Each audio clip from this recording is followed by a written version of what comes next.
Buenos días, compañeros. El día de hoy nos da mucho gusto tener con nosotros al ingeniero Adolfo Oribe.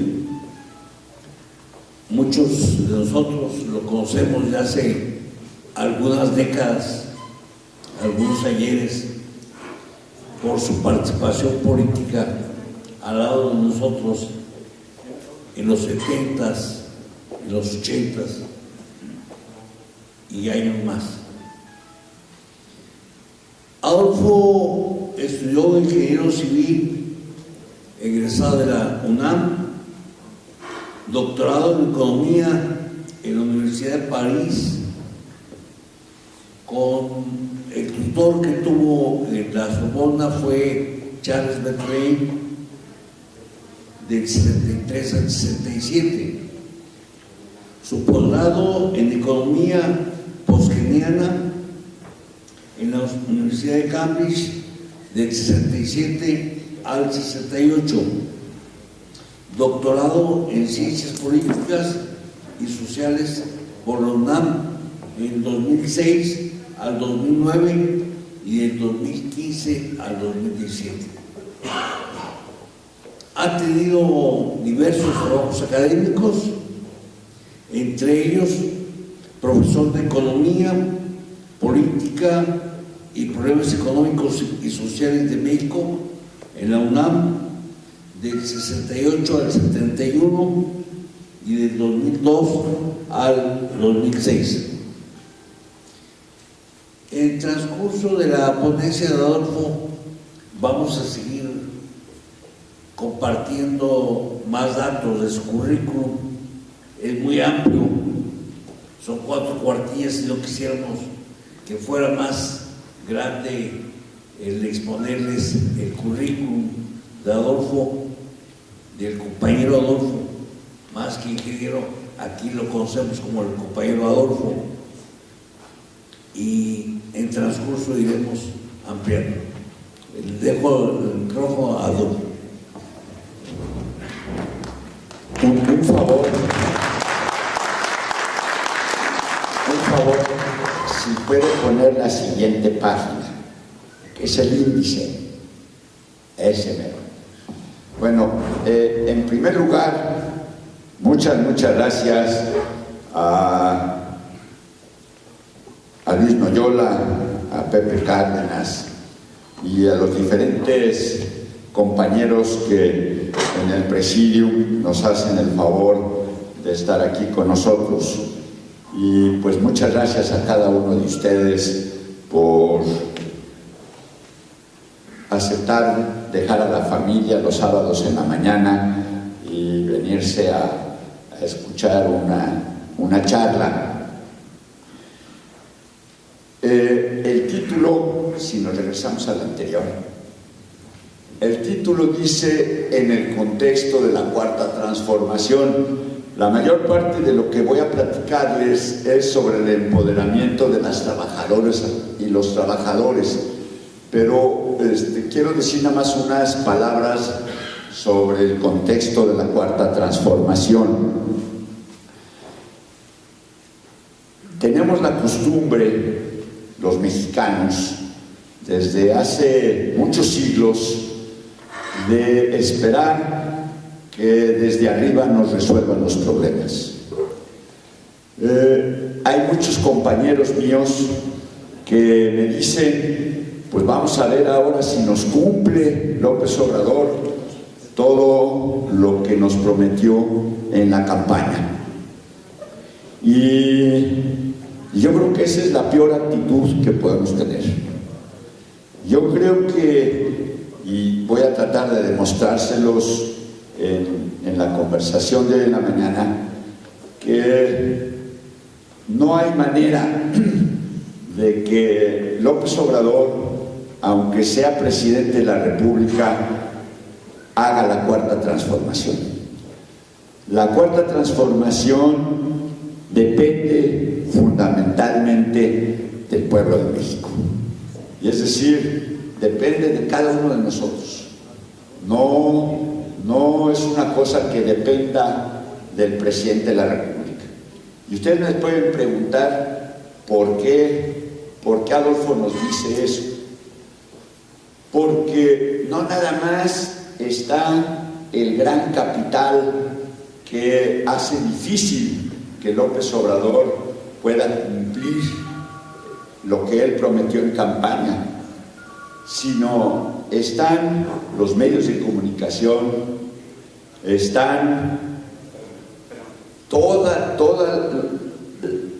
la fuerza, lo que se llama el poder fáctico de la burocracia.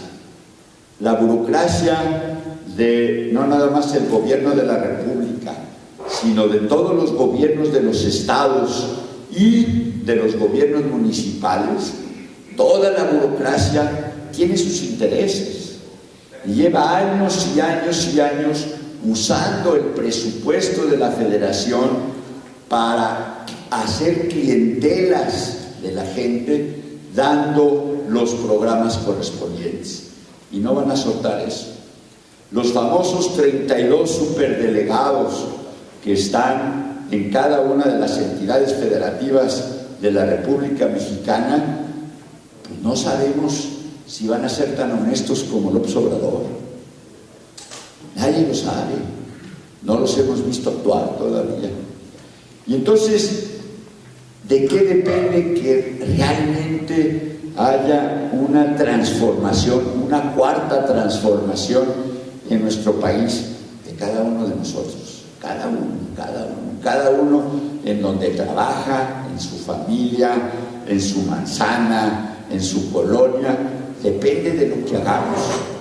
Y no lo podemos hacer solos, los tenemos que hacer, pues yo le llamo en comunidad. Lo tenemos que hacer en una organización social, porque solos no podemos. Tenemos que poder solamente con organizaciones sociales. Y hay un problema más profundo, muchísimo más profundo, que va en contra de que efectivamente pueda haber una cuarta transformación. Y ese problema profundo está en la cabeza de todos nosotros. Y ustedes me van a decir, ¿por qué va a estar en la cabeza de todos nosotros?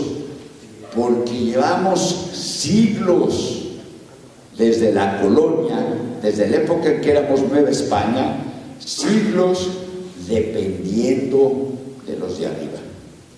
En 1968, después del 2 de octubre de la masacre de Tlatelolco, que tuve la desgracia y la fortuna de vivir personalmente con mis dos hermanas y la mamá de mis hijos, y de milagro salí vivo.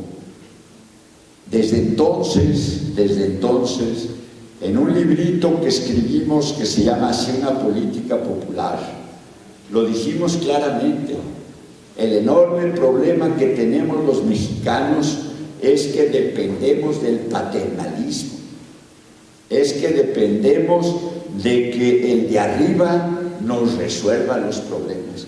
Y eso pasa no nada más con el gobierno, como se los voy a tratar de demostrar. Eso pasa en los sindicatos, eso pasa en las empresas, eso pasa en los gobiernos. Se los voy a demostrar ahorita con figuritas, pero me importaba mucho comenzar esta plática diciéndoles que el empoderamiento de las trabajadoras y los trabajadores de México en el contexto de la cuarta transformación depende de nosotros, no depende del López Obrador. Y si eso no lo tenemos fijo en la cabeza, no nos vamos a empoderar. Lo que sí es cierto es que estamos en una coyuntura histórica, pero es una coyuntura histórica que afortunadamente López Obrador pudo sintetizar como candidato a la presidencia de la República, pero la coyuntura histórica la hizo el pueblo de México. 30 millones de votos quieren decir, estamos hartos de la realidad. Llevamos 30 y tantos años, 33 para ser exactos, en que el neoliberalismo ha hecho pinole la economía, el empleo, la seguridad, todo eso es producto del neoliberalismo. Y muchos mexicanos votamos por López Obrador porque estamos hartos de la realidad. Entonces, usemos ese hartazgo, usemos eso que nos llevó adentro de nosotros a votar por López Obrador, a estar aquí en esta conversación, usémosla para que nosotros nos encarguemos de aprovechar el de que López Obrador es presidente de la República, el de que 30 millones de mexicanos votamos el 1 de julio por López Obrador, para que efectivamente podamos nosotros participar en el empoderamiento de los y de las mexicanas. Ahora sí, por favor, las otras láminas.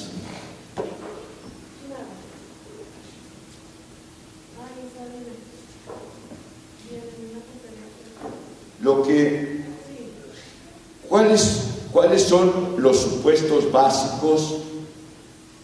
¿Cuáles son los supuestos básicos de lo que les voy a decir? En primer lugar, todos los trabajadores trabajamos en empresas, integramos sindicatos y militamos en partidos. Y estamos acostumbrados a decir que las empresas, los sindicatos y los partidos son las condiciones objetivas que nos tocó vivir. Y bueno, dentro de los sindicatos, dentro de los partidos, dentro de las empresas, vamos a ver cómo le hacemos para poder vivir mejor. Y lo que yo he aprendido a lo largo de la vida y con los estudios que he hecho es que ni los sindicatos, ni las empresas, ni los partidos fueron mandados por el cielo o crecieron de la tierra. Todos fueron hechos por seres humanos. Y si fueron hechos por seres humanos, quiere decir que están hechos conforme a los intereses de los seres humanos que la hicieron. Y esas son las consecuencias que tenemos que entender y que aceptar. Me voy a saltar, por favor, hasta la página 8.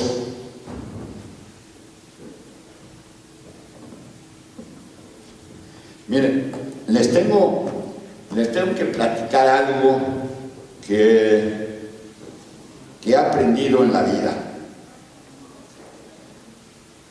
Cuando empecé a luchar en 1968, hace 50 años, yo creía que si yo era obrero, yo me iba a dar cuenta pues de que me explotaban. Si yo participaba en un sindicato, yo me iba a dar cuenta que el líder sindical era charro. Si yo participaba en un partido, me iba a dar cuenta pues de que el partido, si era de izquierda, era democrático. Si pertenecía yo, por decirlo ahora, en Morena era democrática. ¿Por qué? Pues porque López Obrador promueve la democracia, promueve el que el pueblo pueda efectivamente decidir. Pero la neta, ahorita les voy a demostrar por qué, es que eso no es cierto. Es que todas las instituciones del México en el que vivimos es un México dominado por una ideología. Un filósofo italiano llamado Gramsci, de allá de por los 30 y bueno, por los 20, por los 30, dijo una cosa que es muy cierta y que se nos ha olvidado a todos. Dice, el poder se ejerce no solamente por la violencia, sí se ejerce por la violencia, por policía, el ejército, pero se ejerce también por la coacción. Es decir, ahora parece que los maestros ya están obligados a ir y checar tarjeta como si fueran obreros o empleados. Esa es coacción. Están obligados a llenar una serie de 16 páginas de evaluación. Esa es coacción. Pero dice Gramsci, esa no es la principal forma de dominar, esa no es la principal forma de ejercer el poder. La principal forma de ejercer el poder está aquí adentro. Es por el consentimiento o por el convencimiento. ¿Qué quiere decir eso? Bueno, que a los que les interesa el mundo en el que vivimos hoy, pues están convencidos de que se pueda explotar a los trabajadores, de que se pueda efectivamente ser machista y al interior de la familia, pues yo soy el macho y mi señora me sirve y mis hijos me obedecen. Todo eso es estar convencido de una ideología que efectivamente nos meten, no nada más los medios de comunicación, desde la familia, desde la escuela, desde el grupo de los amigos en el sector, desde el trabajo, desde la política. Pero hay una forma peor de dominar, y es el consentimiento, no el convencimiento, sino el consentimiento. Es decir, hasta en la iglesia nos dicen: no te preocupes que estés pobre, que estés fregado, ya en el cielo ya vas a tener el paraíso y te va a ir bien. Y entonces uno agacha la cabeza y dice: pues ni modo, pues así me tocó vivir aquí, pues aguanto ser pobre, aguanto ser, perdón por la expresión, sobre todo por las damas, aguanto ser jodido, así me tocó en la vida y pues ni modo. Pero eso nos pasa también en las empresas, y eso nos pasa en los sindicatos, y eso nos pasa en los partidos. Aceptamos, consentimos que nos manden. Esa es una forma la más sutil para estar dominado. Y ese es el enemigo al que les invito que empecemos a vencer. Tenemos que vencer en nuestra cabeza la apatía, el consentimiento, el no hacer nada, el depender de que los de arriba nos digan qué tenemos que hacer, el de que no nos atrevamos.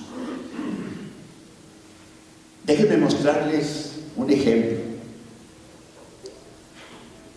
Yo tuve el privilegio de participar en la invasión de tierras en Topo Chico hace 43 años, para que los compañeros que venían del mundo rural pudieran ir a hacer sus casas y poder efectivamente trabajar y ganar más dinero para sus familias que las que ganaban en el sur de Nuevo León, una zona muy árida. Y dijimos, pues tenemos que hacer una asamblea general de la colonia, tenemos que hacer una asamblea de la colonia. Esa colonia se llamaba Pancho Villa. Y bueno, nos reunimos todos los que habíamos invadido, y solamente 2 o 3 compañeros hablaron, y los demás no hablaron. ¿Por qué? Porque no se atrevían a hablar, porque la dominación la tenían en la cabeza, porque efectivamente la cabeza de toda su vida, desde que eran chiquitos, el papá y luego el maestro, los maestros malos, el maestro malo, los amigos canijos, el trabajo. Le decían a la gente: tú no opines, güey, tú calladito, hasta que el jefe o el líder hable, hasta entonces tú opinas y dices: sí, yo estoy de acuerdo, sí, eso que dice él, eso es lo que yo pensaba. Eso no es democracia. Así no nos vamos a empoderar. ¿Y qué hicimos entonces? Inventamos algo que se llamaba asambleas chicas, y nos reuníamos no en la asamblea general de toda la colonia, sino asambleas por manzana, a veces hasta asambleas por calle, para que con un método que le llamábamos método de preguntas, a base de hacerle preguntas a todos los compañeros, a cada uno, a obligarlo en el sentido de compañero, con preguntas, a que hablara, a que se atreviera a opinar, a que efectivamente aprendiera a defender sus ideas, a que aprendiera a tomar decisiones sin que el jefe le dijera, sin que el líder de la invasión le dijera cómo tenía que opinar. Y así es como los compañeros se empezaron a empoderar. Se empezaron a empoderar desde la cabeza. El poder no es el Estado. Cuando los partidos dicen el objetivo de este partido es la conquista del poder, dicen mal. El poder está en las relaciones de cada ser humano. El poder existe en la familia, el poder existe aquí adentro, el poder existe en la escuela, el poder existe en el trabajo, el poder existe en el barrio. En todas partes existe poder. Y en todas partes tenemos que luchar por empoderarnos. Entonces nos tenemos que empoderar no nada más como trabajadores, nos tenemos que empoderar como seres humanos. Si no lo hacemos, si no cambiamos nuestra manera de pensar, no nos vamos a empoderar ni como seres humanos, ni como trabajadores. Ahora sí, vamos con las... Y por eso les digo que no se esperen a que López Obrador nos resuelva los problemas. Participemos nosotros en la solución de nuestros problemas. Es decir, ahorita les voy a demostrar, necesitamos lo que se llama un poder dual, para que efectivamente, dual quiere decir doble. Imagínense unas pinzas, así unas pinzas. López Obrador está acá arriba abriéndonos oportunidades, y nosotros estamos aquí abajo haciendo poderes populares, comenzando en nuestra cabeza, teniendo iniciativa, no esperando a ver qué hace López Obrador, sino teniendo iniciativas para decir: órale, vamos a hacer aquí poder, y vamos a hacer aquí poder, y vamos a hacer aquí poder, y vamos a hacer aquí poder. Y eso es lo que nos va a poder permitir hacer la cuarta transformación. Vivimos en una sociedad hecha desde el siglo XVII por una clase social que le llamamos burguesía. No tiene caso que ahorita nos pongamos a platicar la historia de por qué se llama burguesía, pero así se llama. No hay ningún problema que les digamos burguesía. No sé si desde allá atrás se ve el triangulito verde, como está contra la pared verde, pues se pierde el triangulito verde. Todas las organizaciones, todas, el gobierno de Fidel Castro, el gobierno de Hugo Chávez, el gobierno de Evo Morales, el gobierno de Rafael Correa, el gobierno de Daniel Ortega, el gobierno de López Obrador, ese es el triángulo. Nos guste o no nos guste, así es la institución. Es un triángulo con un jefe y todos los demás obedecen. Que él no quiera la guardia presidencial, a toda madre. Perdón si se me salen unas groserías, pero como me emociono mucho, el español se dio la oportunidad de crear unas palabras medio groseras para poder expresar la emoción. Entonces, sobre todo a las damas, ofrezco disculpas. Entonces, tenemos que entender eso. Tenemos que entender, ahorita les voy a poner otra lámina, tenemos que entender que así son las instituciones, todas, los sindicatos, las empresas, las casas, las escuelas, el gobierno, todas las instituciones son así, todas. Y lo tenemos que entender, ahorita van a ver por qué, y lo tenemos que entender para poder efectivamente empoderarnos. Por eso digo, allá arriba están o el presidente de la República, si es el gobierno, o el dirigente de un sindicato, aunque sea democrático, ahorita van a ver la otra lámina, o el dirigente de un partido. ¿Sabes qué podemos hacer? Porque ustedes no pueden ver nada, porque no les vas a repartir, bueno, que vayan viendo la lámina, ¿no? Porque pues, si no, ustedes pues nada más me creen, pero pues no alcanzan a ver nada. La siguiente lámina.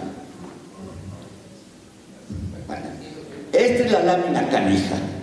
Esta lámina es la primera meta, es la realidad. ¿Qué quiere decir esa lámina? Bueno, ¿qué es una institución? Es una organización que nos dice qué debemos hacer. Deber hacer se dice deóntico. O sea, un poder deóntico es un poder que nos dice qué debemos hacer. La escuela, la familia, el barrio, el sindicato, el centro de trabajo, todos los gobiernos, etc. ¿Qué quiere? A ver, no soy panista, entonces eso de que las azules sean las buenas y las rojas las malas no son problema mío. Yo soy analfabeta electrónico, entonces yo escribo todavía con pluma y tengo un compañero que me hace el favor de hacer las láminas y él le pone el color que se le antoja, ¿no? Entonces, olvídense de los colores. Entonces, ¿qué quiero decir con esa lámina? López Obrador se vuelve presidente. ¿Qué es lo primero que pasa? Desde mucho antes del 1 de julio, él se tuvo que comprometer a través de Esteban Moctezuma y Ernesto Zedillo a que no iba a haber problemas. Ernesto Zedillo habló en Gringolandia con los directores generales de los grandes fondos de dinero de Estados Unidos. Y por eso no hubo devaluación. ¿Ustedes creen que no hubo devaluación por arte de magia? No, porque López Obrador tuvo que comprometerse que no iba a haber problemas. ¿Qué quiere decir eso? Que la institución del gobierno de México tiene obligaciones, que son esas flechas que van para abajo. Una obligación es, no devalúes, güey. Otra obligación, se suspende el nuevo aeropuerto. ¿Qué es lo primero que hace López Obrador? Llamar a los constructores y decirles que no se preocupen. Eso no es porque López Obrador lo quería, eso es porque esa era una flecha de ser presidente de la República. No te puedes echar encima a todos los inversionistas mexicanos porque sacan su dinero, porque no invierten, porque no desarrollan la economía y entonces la gente se queda sin empleo y la pobreza aumenta. ¿Y qué tiene que hacer? Tiene que respetar los poderes deónticos de las instituciones. Ahí puse presidencia municipal porque fui a dar unas pláticas a unos presidentes municipales, pero puede ser presidencia del gobierno de la República, puede ser gobernador, puede ser presidente municipal, puede ser dirigente de un sindicato, puede ser dirigente de un partido. Bueno, ¿qué son los 4 chavitos que están allá abajo con flechas para arriba? Son gente con ganas de la transformación, con ganas de empoderarse, son la base. ¿Y qué sucede? Hay una lucha entre López Obrador, que dice: no, pues yo le prometí a la gente que yo no iba a andar solapando a los constructores que le dieron un moche a los gobernantes, y pues los debería de meter a la cárcel, porque tan es corrupto el que recibe la lana como el que la da. Y pues no puedo hacer. Y no lo puedo hacer, ¿por qué? Por los poderes dióticos de la Presidencia de la República de México. Y bueno, la lucha de López Obrador, de los compañeros dirigentes de los sindicatos, aquí hay 2,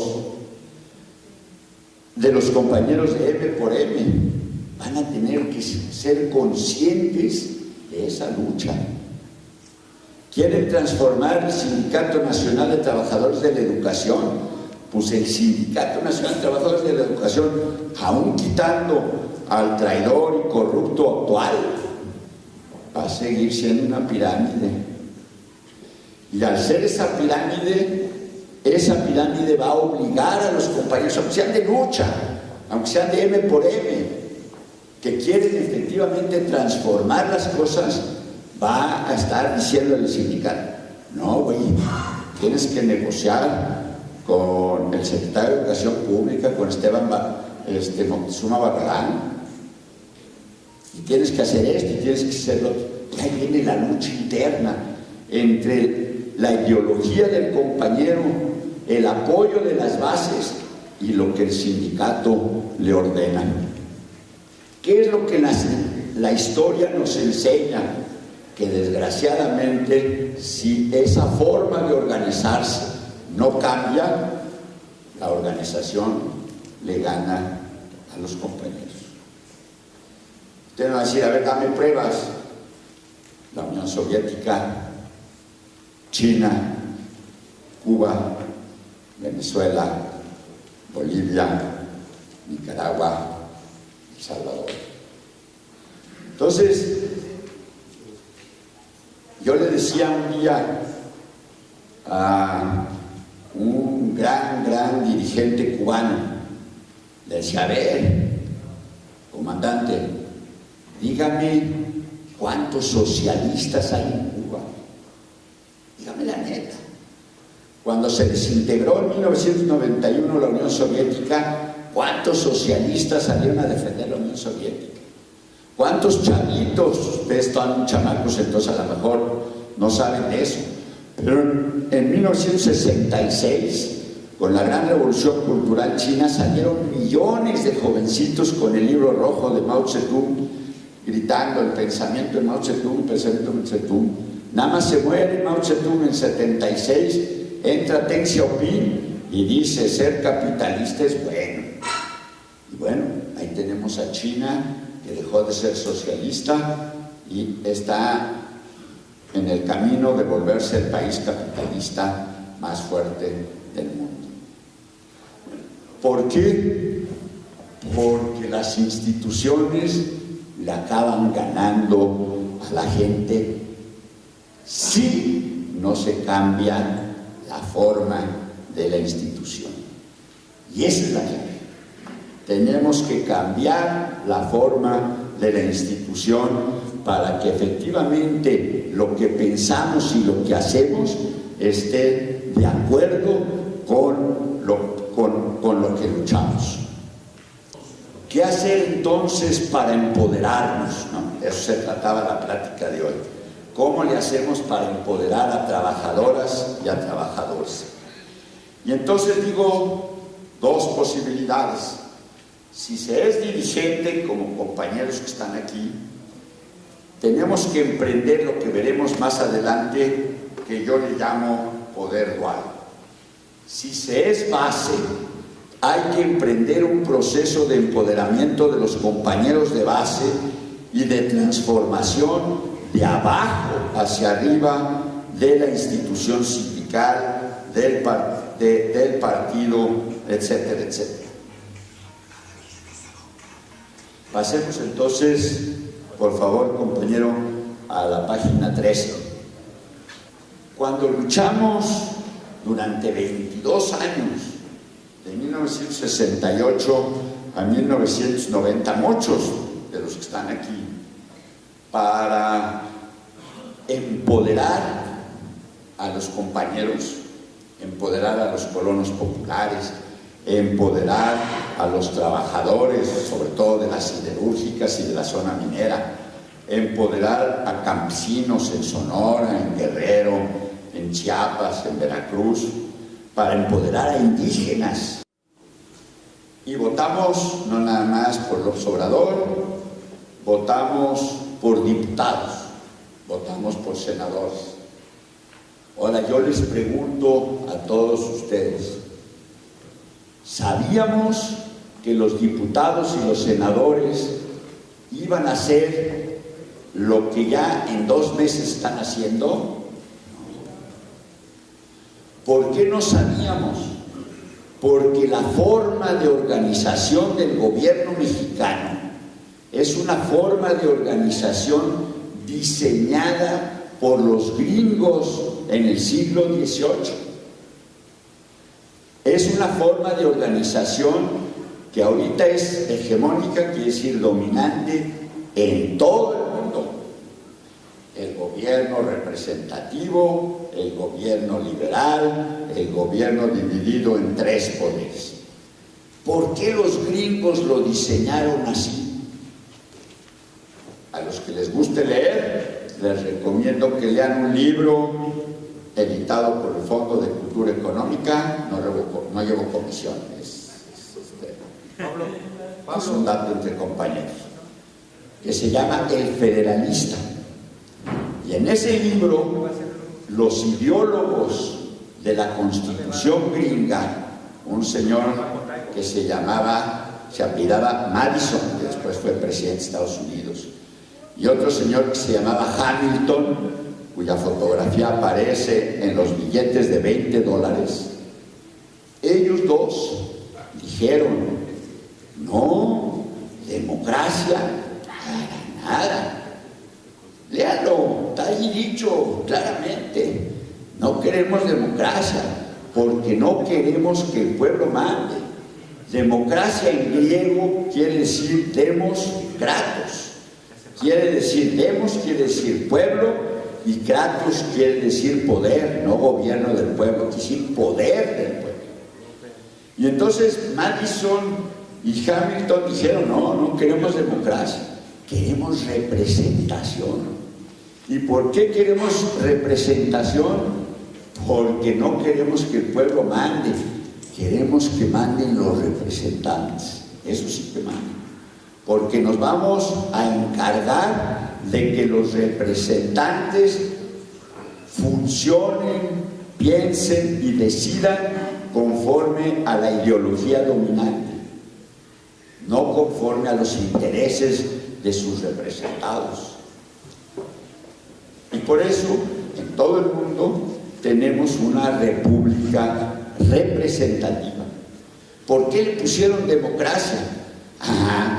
Pues porque les interesaba que todo el pueblo dijéramos somos soberanos. El artículo 39 de la Constitución mexicana dice que el pueblo mexicano es soberano. Entonces todos nos sentimos soberanos. Pero a ver, yo les digo, la neta, nosotros somos soberanos. No. Soberanos son nuestros representantes. Esos sí son soberanos. Nosotros no somos soberanos. Y entonces, ¿qué es lo que pasa? Que una manera en que pueden efectivamente hacernos creer que somos soberanos, que vivimos en una democracia, es con el sometimiento mental. En un libro que escribí el año pasado, muestro los datos mediante los cuales Google Facebook y Twitter dominan toda la información a nivel mundial. Bueno, a nivel del público ya se sabe que una empresa consultora llamada Cambridge Analytica consiguió los datos personales, la manera de pensar y de hacer de 80 millones de gringos para efectivamente inducirlos en función de la información que tenían en Facebook y en Twitter, inducirlos a votar por Trump. Obviamente no todos votaron por Trump, pero ese fue el proceso de inducción. Entonces, tenemos que hacer una organización así para que verdaderamente los que estén en la punta verdaderamente sean representantes de la base y no sean los poderosos, para que la base verdaderamente sea la que mande. Y ahorita en Poder Dual vamos a ver cómo, aunque las instituciones en las que estamos metidos sean como una pirámide y no una pirámide invertida, vamos a ver cómo se puede hacer eso si efectivamente los dirigentes son populares. Imagínense que entramos a una organización como la que están haciendo los compañeros del transporte. Aquí en México las organizaciones son así, se las pueden repartir. Las organizaciones van a ser piramidales, pero ¿qué es lo que tenemos que hacer? Tenemos que hacer piramiditas invertidas en la base para poder efectivamente irnos empoderando de abajo para arriba. Y sí se puede. Lo hicimos nosotros durante 22 años y los compañeros en transportes lo están haciendo y los compañeros de M por M lo están haciendo. Entonces sí se puede. El problema no es que no se pueda, el problema es que se necesita decisión, se necesitan faldas y se necesitan pantalones. Sin faldas y sin pantalones, pues lo más fácil es agarrar y decir, no, yo aquí tranquilito, ¿no? Hasta que el jefe me diga para dónde. Y entonces sí, efectivamente, pues entonces sí jalamos, porque el jefe ya nos dijo, ya no hay problema. No, se necesita que hagamos la lucha para que efectivamente podamos hacer como dice ahí, no, hagamos piramiditas invertidas al interior de una pirámide normal, no importa. Ahorita lo vamos a ver en el Poder Dual, si efectivamente el dirigente quiere empoderar a la gente, él va a poder ayudar, ahorita vamos a ver cómo, él va a poder ayudar para que esas pirámides chiquitas invertidas puedan subir y transformar toda la pirámide. Déjenme contarles una anécdota personal con el licenciado López Obrador hace muchos años. Yo un día le dije, señor, y yo le hablaba de usted, yo nunca le hablé de usted, señor licenciado, no hay un político en México que haya recorrido el país como usted. Usted conoce los 2.450 municipios al derecho y al revés. Le propongo una cosa muy humildemente.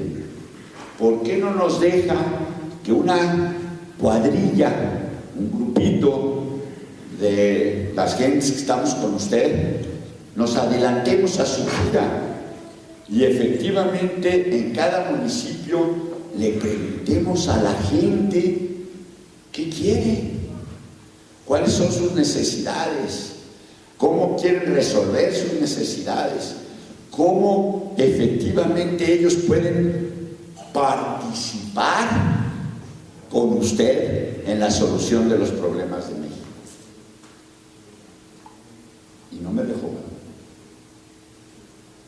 Y entonces se dedicó y se dedica a él ser el que habla en todos los municipios.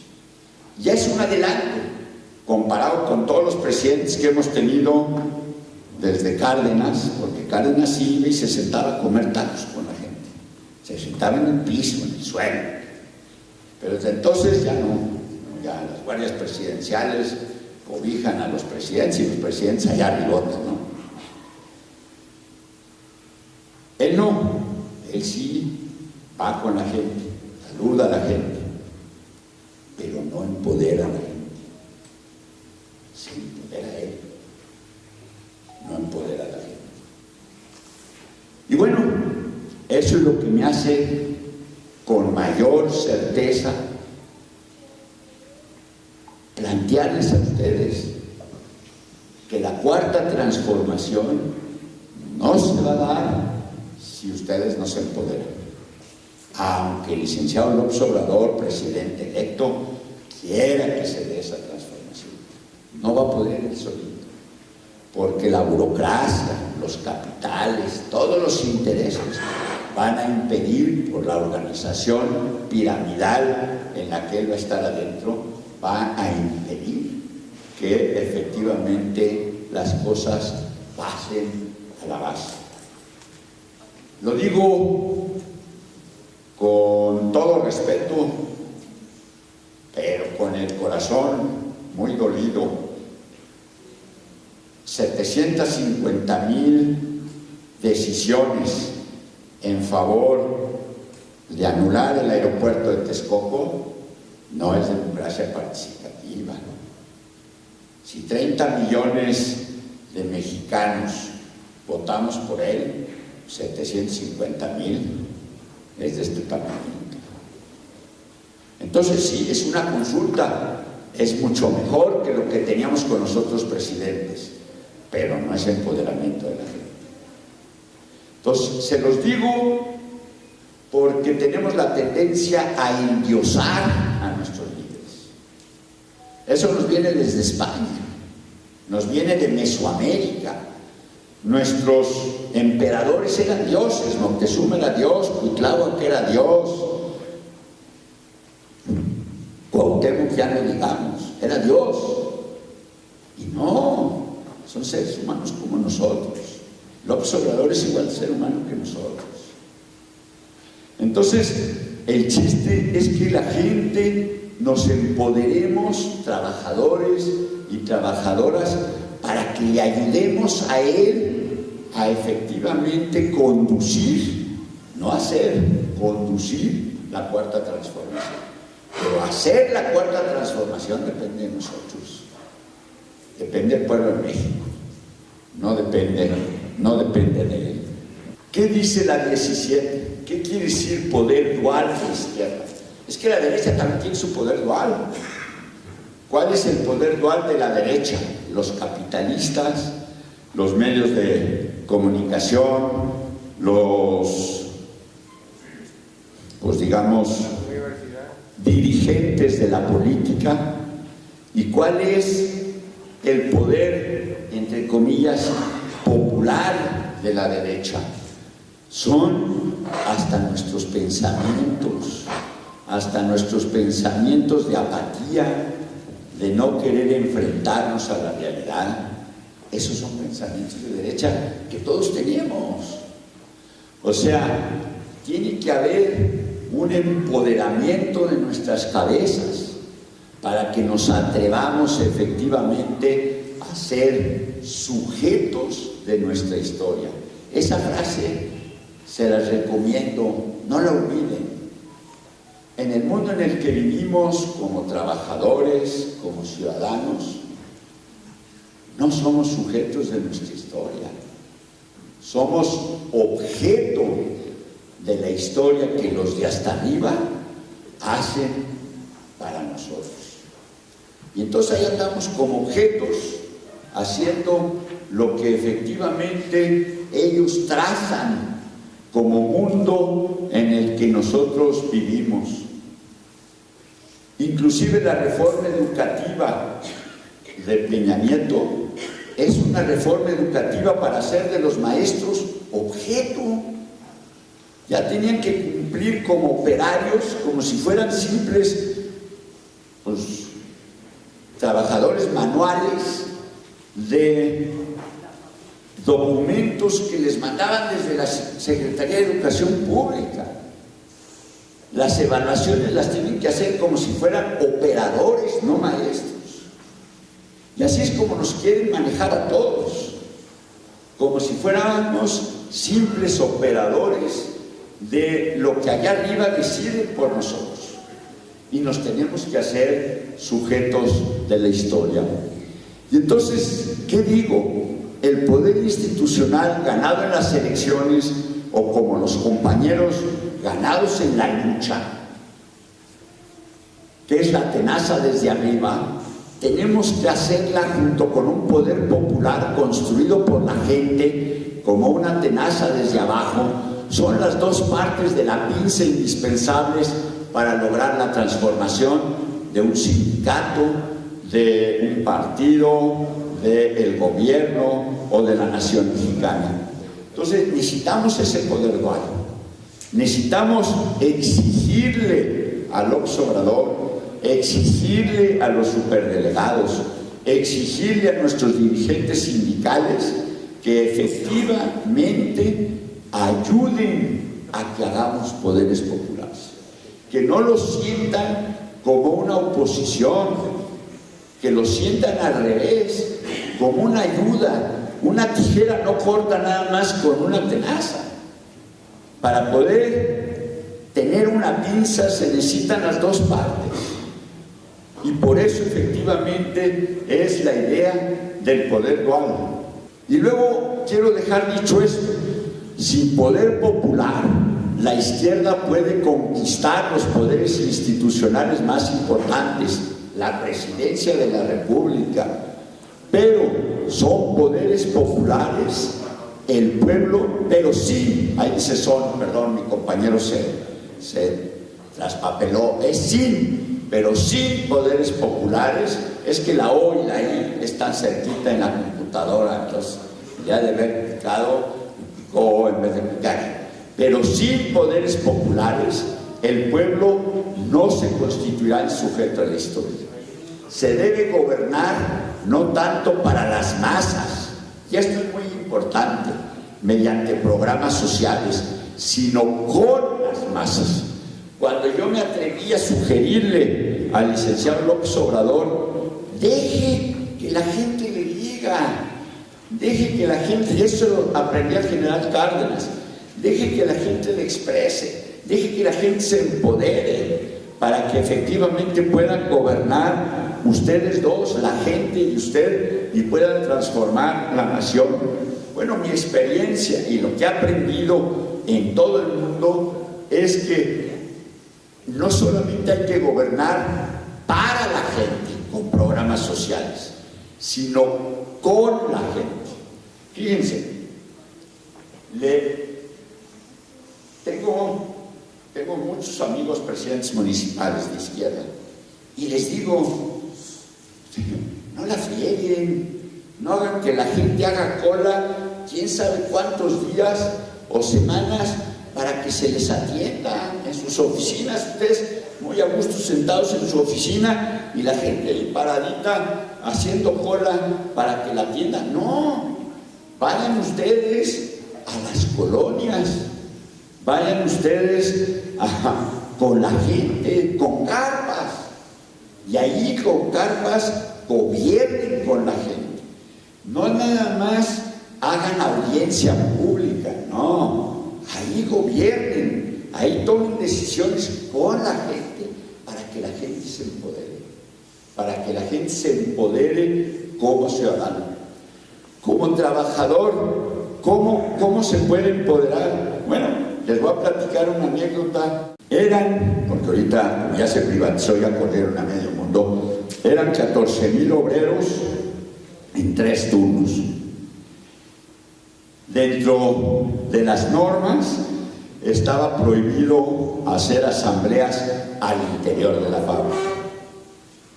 Y había que decidir una vez no me acuerdo muy bien el mes y el año, ahí está escrito por ahí, pero yo ahorita no me acuerdo, ¿qué se hacía para lograr que los trabajadores pudieran empoderarse al interior de la fábrica?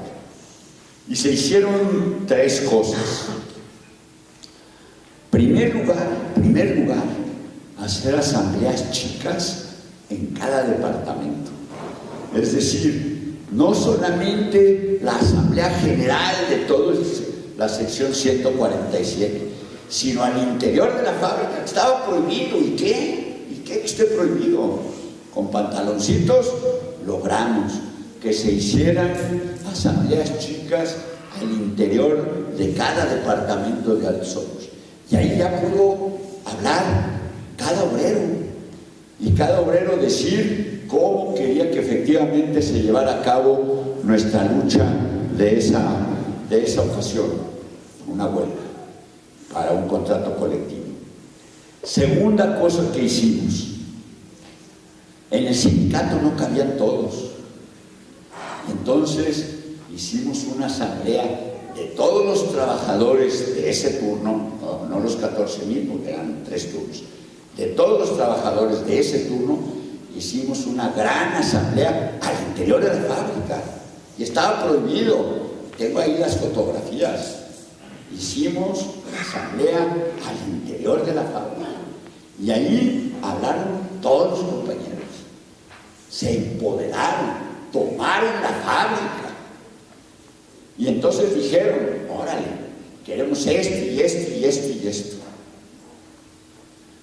En fin, se hizo la huelga, se ganaron 2,000 plazas para compañeros que tenían puestos contratos temporales, y se ganaron 2,000 plazas y muchas otras cosas más. Pero lo que me importa ahorita es el empoderamiento. Tercer empoderamiento, que vino mucho después, varios meses después.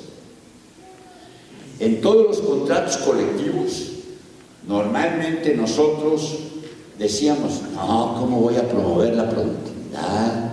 La productividad no la promuevo. Si aumento la productividad, aumento las ganancias del patrón. ¿Y yo qué? Y entonces hacíamos contratos colectivos en donde lográbamos que de una manera o de otra los compañeros del tercer turno pudieran echarse su siestecita, no junto al alto horno, porque ahí se hacían cenizas, pero en otras partes, abajito de las escaleras, en donde pudieran, pero que efectivamente pudieran descansar. Pero vino la crisis de 81 y 82, 1981 y 1982, antes de que muchos de ustedes nacieran, pero hubo crisis. Y entonces, para que no nos corrieran, para que no nos desemplearan, hicimos la 147, la 288, las secciones de fundidora de aquí de Monterrey, y la sección 271, la 67 y la 68, y la sección de la siderúrgica Lázaro Cárdenas Las Truchas de Michoacán, un desplegado en el periódico de izquierda que se llamaba entonces, la jornada no existía, 1+1, y ahí dijimos: presidente López Portillo, candidato Miguel de la Madrid, ofrecemos aumentar la productividad si efectivamente nosotros obtenemos parte del incremento de las ganancias por la productividad. Es decir, los compañeros estaban ya tan empoderados de la planta, de las plantas, que dijeron: le entramos a la productividad, porque nosotros sabemos más que los empleados de confianza, sabemos más que el patrón sobre cómo aumentar la productividad. Bueno, eso es empoderarse. Eso es empoderarse como trabajadoras y como trabajadores. Lo hicimos también al mero principio, después de haber sacado a Salustio Salgado, lo hicimos en los telefonistas. Ayudamos a Francisco Hernández Juárez a que se hiciera eso en los telefonistas. Lo hicimos con los maestros. Trabajábamos nosotros en Chiapas con los indígenas para que hicieran una unión de crédito, y ahí se inició la Coordinadora Nacional de Trabajadores de la Educación, con la sección 7, dirigida por el maestro Manuel Hernández, que espero que no descanse en paz, sino que siga luchando, empoderando a los compañeros. Está muertito, es amigo mío, fue amigo mío, lo quise mucho, pero yo no creo que después de que uno se muera debe uno descansar en paz, debe uno seguir luchando, si es que piensa uno en que efectivamente lo que hay que hacer es empoderar a la gente. A ver la siguiente, se bolas con la espalda. Este es fundamental, este es fundamental. Si nos tenemos que empoderar en la cabeza, tenemos que hacer una ideología contrahegemónica. ¿Qué quiere decir contrahegemónica? Contra la ideología que nos domina. Les voy a poner un ejemplo muy canijo, muy canijo. Todos nosotros nacimos en un mundo católico o en un mundo protestante. Creemos, por lo tanto, en los mandamientos. Y uno de los mandamientos nos dice: quiere al prójimo como te quieres a ti mismo. Pues yo digo que eso es individualismo. Es decir, yo los voy a querer a ustedes como me quiero yo. Y si me quiero muchísimo, pues ahí un poquito los quiero a ustedes. ¿Y qué tal si cambiamos la frase al revés? ¿Qué tal si en la cabeza decimos: no, güey, tú vives en un mundo y ese mundo no solamente está contra los demás, está contra ti? Entonces, para que tú estés bien, primero comienza por querer a los demás.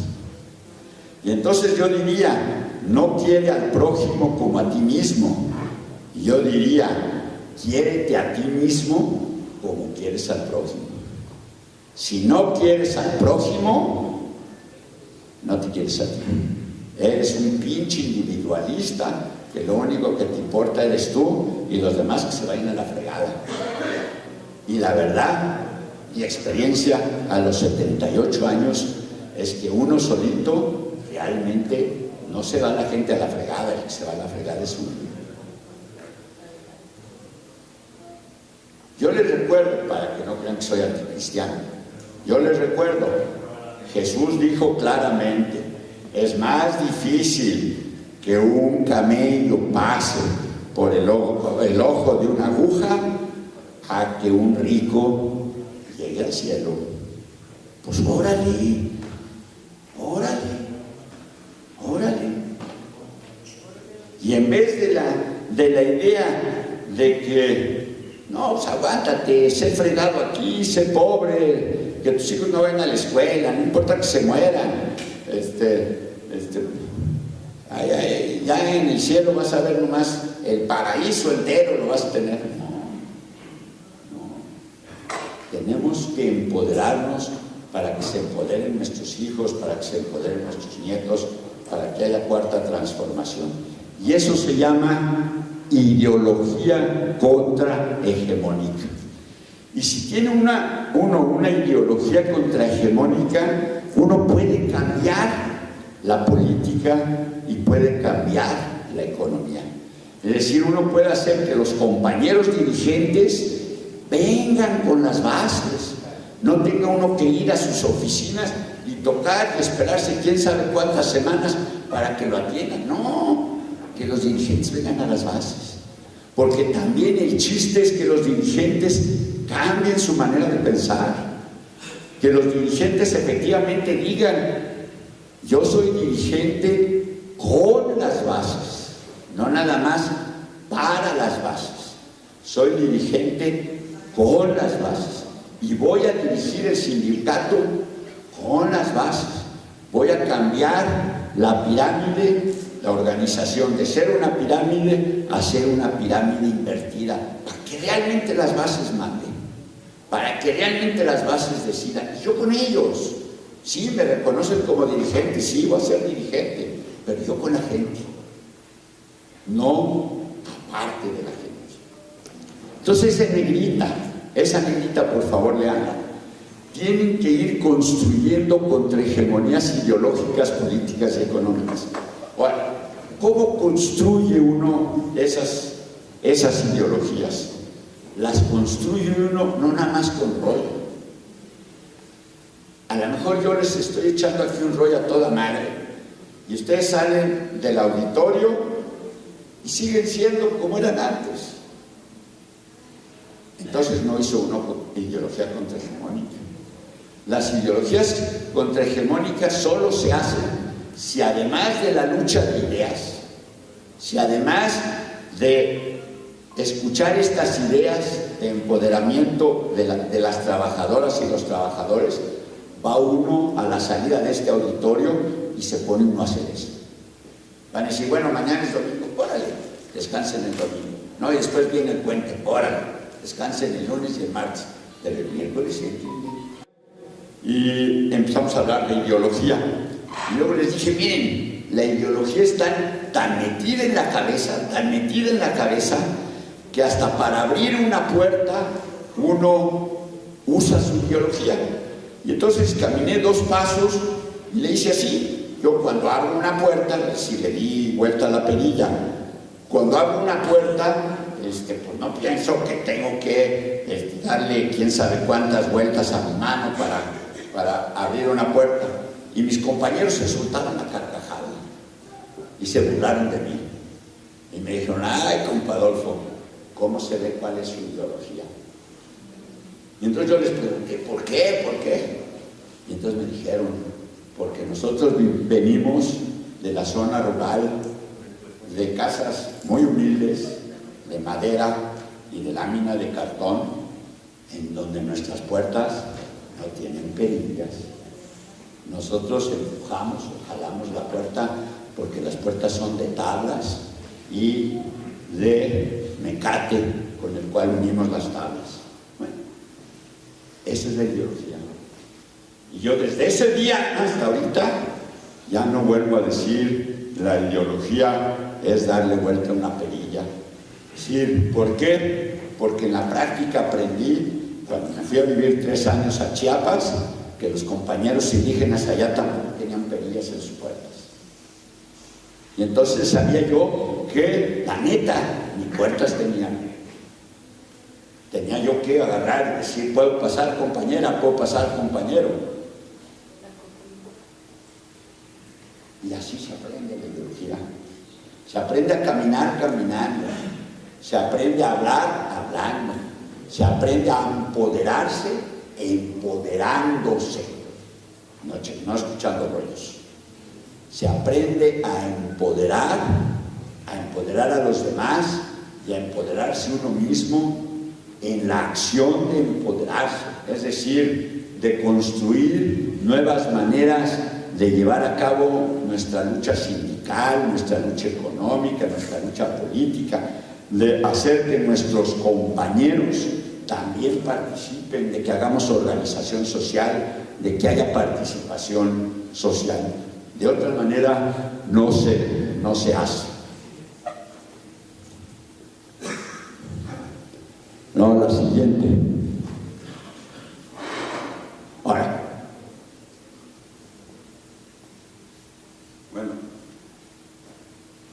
yo creo que nos saltamos hasta donde dice la ley federal para dar chance de cambio más para allá. Bueno, a ver, ya les dije, ¿no? Participación social. Tiene que haber participación social. Si no hay participación social, no hay empoderamiento, ¿no? El quedarse en la casa es apatía. Y no podemos ser apáticos en esta oportunidad histórica que nos dan 30 millones de votos y que nos da López Obrador como presidente. No podemos ser apáticos. Tenemos que participar. Otro.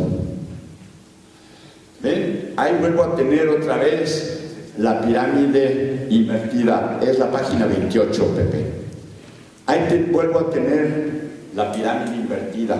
Es decir, juntas chicas, asamblea general, comisionados. La siguiente.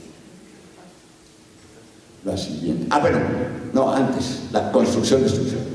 ¿Por qué pongo construcción-destrucción? Porque si nos empoderamos, acabamos destruyendo las ideas y las prácticas que teníamos de apatía, de sometimiento, de paternalismo, de clientelismo. Pero no hay nada que se destruya si no se construye algo en su lugar, porque entonces vuelve a salir lo que uno había querido destruir. Entonces hay que construir nuevas ideas. Por ejemplo, la que les dije, quiéranse a ustedes como quieren a los demás, no al revés. Como les dije, participen, enfréntense. Ahorita las condiciones para hacer una manifestación son infinitamente mejores a las que teníamos nosotros hace 40, 50 años. Las manifestaciones en la Ciudad de México nos echaban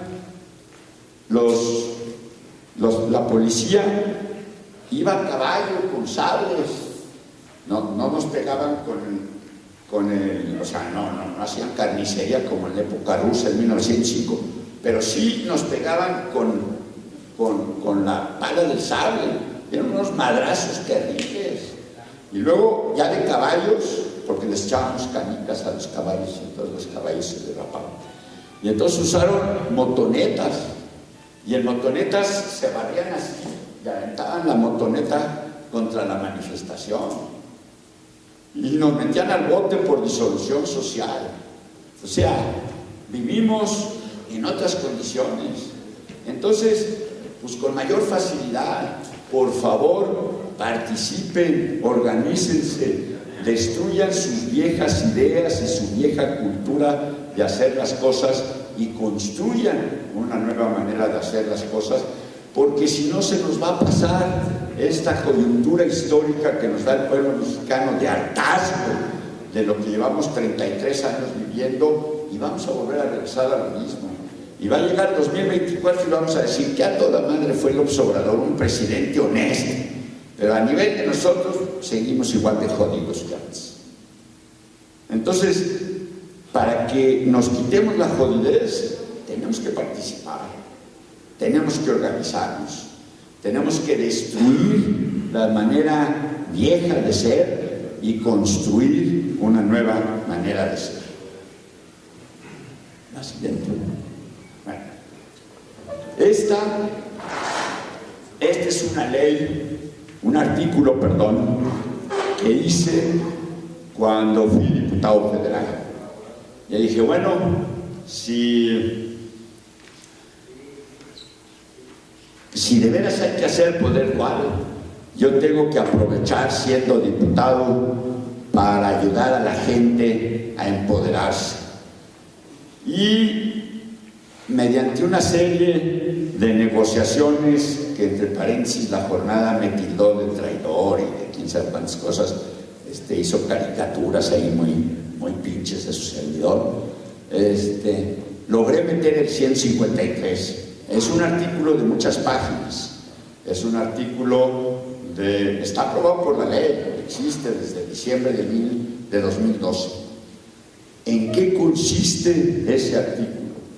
En que en todas las empresas, todas, no nada más las fábricas, las empresas agropecuarias, las empresas de servicios, Teléfonos de México, maestros, esas no es empresas sindicales, pero en todas las, bueno, ahora sí, la Secretaría de Educación Pública quiere convertirla en empresa, pero bueno, en todas las organizaciones donde haya más de 50 trabajadores, está la obligación legal de hacer comités paritarios de productividad. ¿Por qué propuse comités paritarios de productividad? Para que se empoderaran los obreros, para que se empoderaran hasta los meseros de los restaurantes, hasta los empleados de los hoteles, todos son trabajadores. ¿Qué quiere decir empoderarse en términos de productividad? Quiere decir ¿qué tanto mejoramos la producción de donde trabajamos?